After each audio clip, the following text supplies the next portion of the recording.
Hello everyone, this is Mike Nolan. It's Friday, June 1st, and this is my week 4 multimedia discussion, which I have chose to title Public and Private Sector.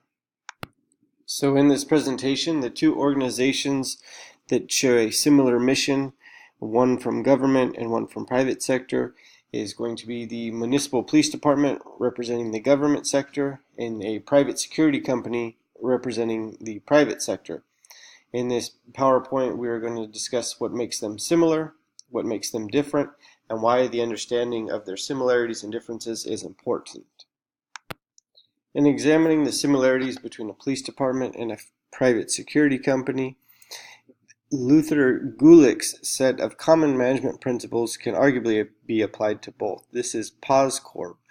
Both the manager of a police department, which would be the chief of police, and the manager of a security company, which would be the CEO or chief executive officer, are going to be responsible for the planning, organizing, staffing, directing, coordinating, and reporting and budgeting of both agencies. As you can see on the bottom left, the managerial functions under POSCOR. In addition to POSCOR, both agencies have the division and coordination of work as outlined by Taylor, Fayol, and Weber. And Taylor's scientific management can easily be seen in both organizations, with the head manager being the chief of police for the municipal agency and the head manager for the security company being the CEO. Both of them are responsible for the division and coordination of work. And they have paralleling job titles and responsibilities in their agencies, such as one would be a police officer and the other would be a security officer. Both are appointed to provide public safety to the members they're responsible for servicing. And lastly, in addition to Taylor's scientific management, a number of Henry Fayol's 14 principles of management can be seen in both organizations. Take, for example, subordination.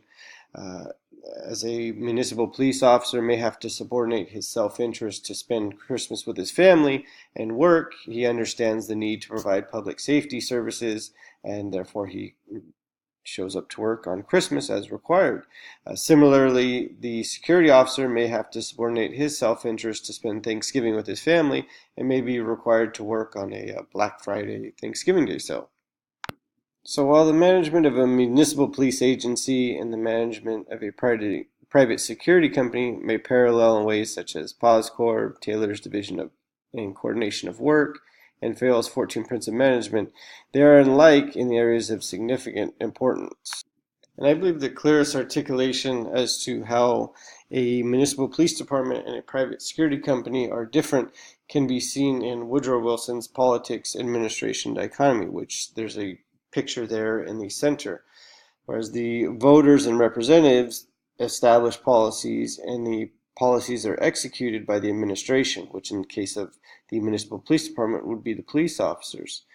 So you can see the municipal police department is bound by the city council and the voters who make the decisions, and the police department, whether they may not always agree with these decisions, are responsible for carrying out those decisions.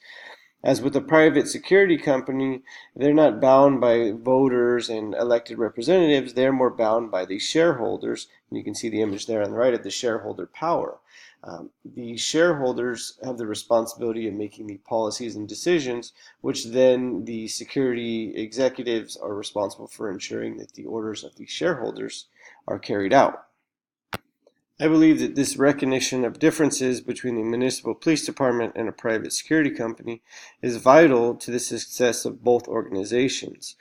While a security company can be deemed successful due to a profit in their organization, a police department isn't going to have the same opportunity to produce profits. It is a lose-lose scenario. They're not going to be able to produce a fiscal return that would satisfy a shareholder, similar to the way a security company would.